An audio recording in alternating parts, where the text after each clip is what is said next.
दोस्तों, जैसा कि आप जानते हैं कि स्टेट बैंक ऑफ इंडिया है, रेलवे बोर्ड है और विद्युत विभाग है। ऐसे देश में अनेक विभाग हैं जो स्पोर्ट्स कोटा के अंतर्गत रिक्रूटमेंट करते हैं। तो उसी रिक्रूटमेंट के कैटेगरी में या उसी दौर में आज बात करेंगे हम और आप एसबीआई के एक रिक्रूटमेंट की जो स्पोर्ट्स कोटा के लिए हो रही है। नमस्कार, आप देख रहे हैं ज़ीरो पीरियड। आज इस वीडियो में हम लोग बात करेंगे स्पोर्ट्स कोटा में आप किस तरह से एसबीआई में जॉब पा सकते हैं। तो ऐसे लोग जो डिफरेंट स्पोर्ट्स में एक्टिव हैं, उनमें से कुछ स्पोर्ट्स कोटा के अंदर दोनों कैटेगरी में ऑफिसर और क्लर्क दोनों कैटेगरी में वैकेंसी आई है। इसी पर हम लोग बात करते हैं। शुरू करते हैं आज की वीडियो को।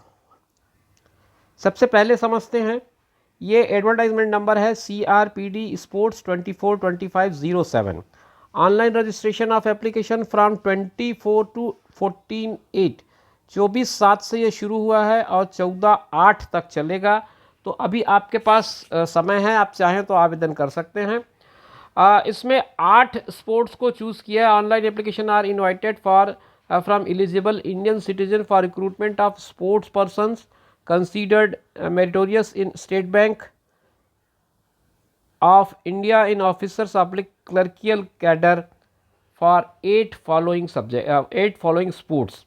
सबसे पहले बास्केटबॉल दिया, क्रिकेट है, फुटबॉल है, hockey, volleyball, kabaddi, table tennis और बैडमिंटन। ये 8 कैटेगरी हैं। इनमें कितनी वैकेंसी है वो समझ लेते हैं। आगे बढ़ाता हूँ मैं स्क्रॉल करके। नोटिफिकेशन का मैं आपको एक लिंक दे दूंगा, वहाँ से आप डाउनलोड करके पूरी डिटेल पढ़ लेंगे। मैं यहाँ पर आपके साथ कुछ जो मेन पॉइंट्स हैं उसी पे डिस्कस करना चाहूँगा। हम उसी को समझेंगे क्योंकि वीडियो अदरवाइज़ काफ़ी लंबी हो जाएगी तो आप फिर बोरियत महसूस करेंगे। तो बेटर है कि हम काम की बातों पर ही चर्चा करें। ये है number of post, name of post. पहले है ऑफिसर स्पोर्ट्स पर्सन, इसमें 17 वैकेंसीज़ हैं। ये आए हैं जूनियर मैनेजमेंट ग्रेड स्केल 1। ये स्केल 1 का है। और उसके बाद 51 पोस्ट जो आई हैं वो क्लर्कियल ग्रेड की हैं, स्पोर्ट्स पर्सन क्लर्कियल। और ये जो है वो क्लर्कियल कैडर की है। टोटल मिलाकर के 68 वैकेंसीज आई हैं जिनमें आप अप्लाई कर पाएंगे। अब इसमें जो पहला कैटेगरी था उसमें 21 टू 30 दिया एज लिमिट, दूसरे में 20 टू 28 दिया है। दोनों की एज लिमिट भी मैंने आपको बता दी। आप समझ लेते हैं स्पोर्ट्स क्वालिफिकेशन क्या है और एजुकेशनल क्वालिफिकेशन क्या है।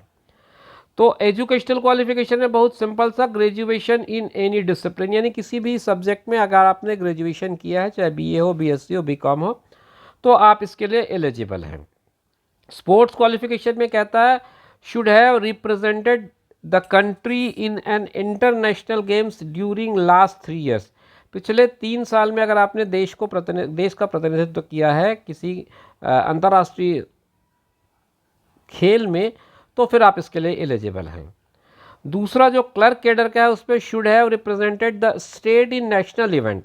अगर आपने अपने राज्य को राष्ट्रीय स्तर पर प्रतिनिधित्व किया है, आप the district in state level, या फिर जिला को आपने राज्य स्तर पर प्रतिनिधित्व किया है, या फिर यूनिवर्सिटी विश्वविद्यालय को इंटर यूनिवर्सिटी लेवल पर, तो आप इसके लिए एलिजिबल हैं। तो ये कुल मिलाकर के क्लर्क कैडर के लिए आपके पास जो अपॉर्चुनिटी है, 2-3 अपॉर्चुनिटी दिया उन्होंने स्पोर्ट्स में।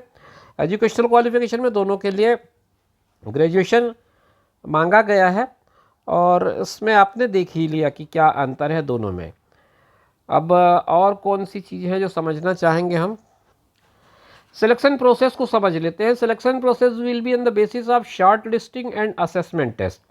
शॉर्ट लिस्टिंग में है mere fulfilling the minimum qualification and experience will not vest any right to candidate for being called for assessment test.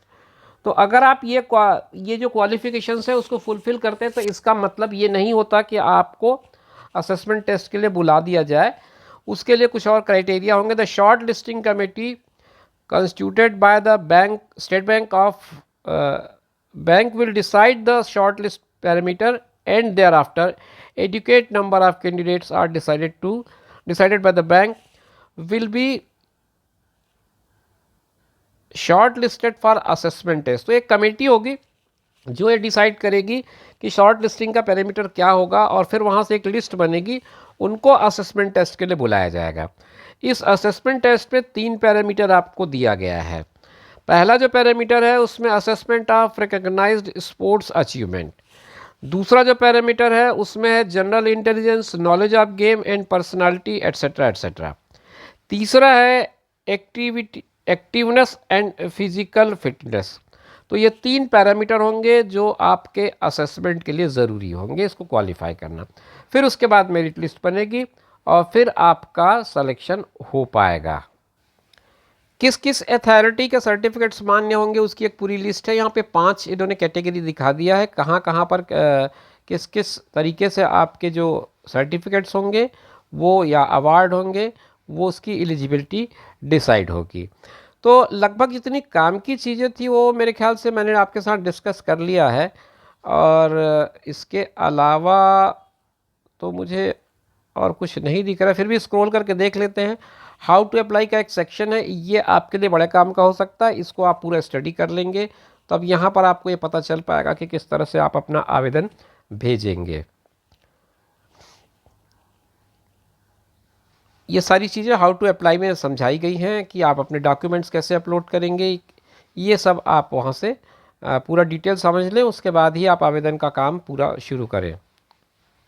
और फिर अगर आपको कोई क्वेरी है तो आपके लिए ये आपका URL दिया हुआ है जहाँ पर आप मेल कर सकते हैं, जहाँ पर आप जांच सकते हैं अपनी क्वेरी को। और उसके अलावा तो इसमें मुझे कोई विशेष और नई बात नज़र नहीं आ रही है जिसको आपके साथ मैं शेयर करूं। ये लॉगिन है आपका जहाँ पर आप जा कर के अप्लाई करेंगे। फिर ये पूरा प्रोसेस आपको समझाया गया है और आप डाउनलोड कर लें एडवर्टाइजमेंट को चाहें तो यहाँ से, या फिर मैं लिंक दे रहा हूँ वहाँ के से थ्रू आप जा सकते हैं। तो मित्रों ये थी जानकारी जो स्पोर्ट्स कोटा में SBI के अंदर पोस्टिंग हो रही है उसको लेकर के। उम्मीद करता हूँ कि आपको